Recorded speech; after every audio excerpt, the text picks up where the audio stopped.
is Daphne, your makeup artist and hairstylist as well. So, ang review natin ngayon ay yung BB cream.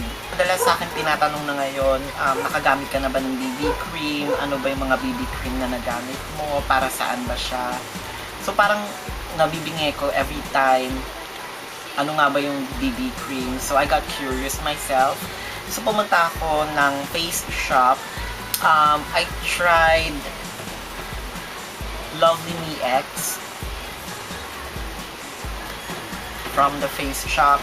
Nung ina-apply ko naman siya, to be real honest, wala akong masyadong nakikitang result.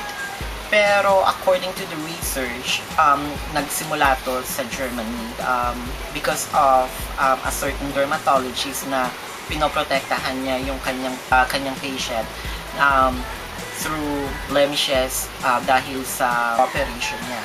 So, nung dumating siya dito sa Asia, actually from Korea and Japan, ang tawag dito is blemish balm. So, when it went to Western country, tinawag nila itong beauty balm.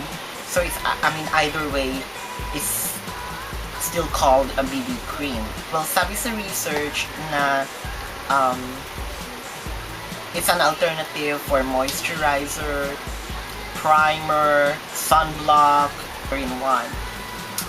Wala pa ako masyadong nakikitang result. Pero trinay ko siya once sa daytime. Ginamit ko siyang primer. It made sense, daytime, all-in-one, sunblock. Kesa gumamit ako masyadong ng maraming product na mag-create ng masyadong oil sa skin ko, BB cream na lang. I guess that's one of the pros ng BB cream kasi nga ang promise nito is may mga nakapagsabi sa akin na marami din siyang shade. So,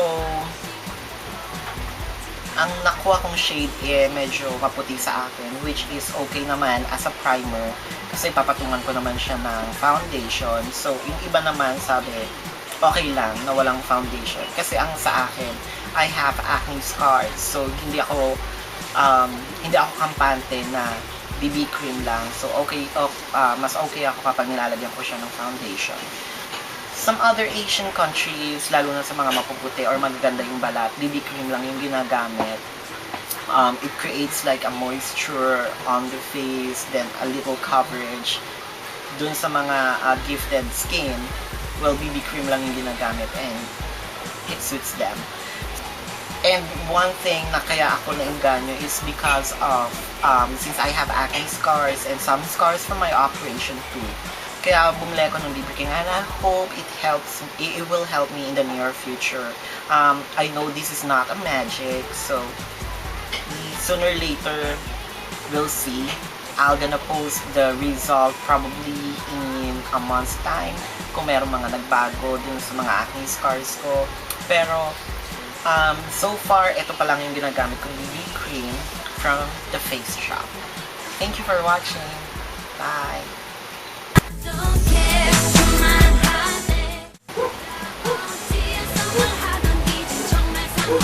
Hi, this is Daphne. I'm your... So, I got curious myself. So, pumunta ako ng the Face Shop, Face Shop, Pilatos sa Germany.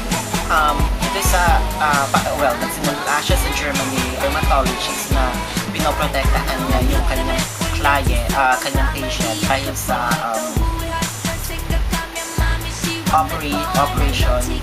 operation niya. So, sabi dun sa research,